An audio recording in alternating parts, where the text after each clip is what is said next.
Our Daily Manna, Thursday, February 19th. To be like Jesus. Disobedience indicates rebellion. Matthew 5 and verse 19 reads, "Whosoever breaks one of the least of these commandments and teaches others to do the same will be called least in the kingdom of heaven. But whosoever does them and teaches them will be called great in the kingdom of heaven." Any person who willfully breaks one commandment does not, in spirit and truth, keep any of them. Whosoever shall keep the whole law, and yet offend in one point, he is guilty of all. James 2 and verse 10. It is not the greatness of the act of disobedience that constitutes sin, but the fact of variance from God's expressed will in the least particular. For this shows that there is yet communion between the soul and sin. The heart is divided in its service. There is a virtual denial of God, a rebellion against the laws of his government. Were men and women free to depart from the Lord's requirements and to set up a standard of duty for themselves, there would be a variety of standards to suit different minds, and the government would be taken out of the Lord's hands. The will of human beings would be made supreme, and the high and holy will of God, his purpose of love toward his creatures, would be dishonored, disrespected.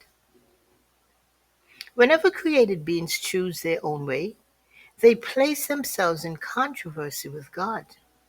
They will have no place in the kingdom of heaven, for they are at war with the very principles of heaven.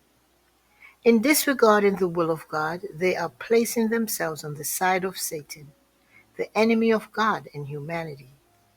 Not by one word, not by many words, but by every word that God has spoken shall we live.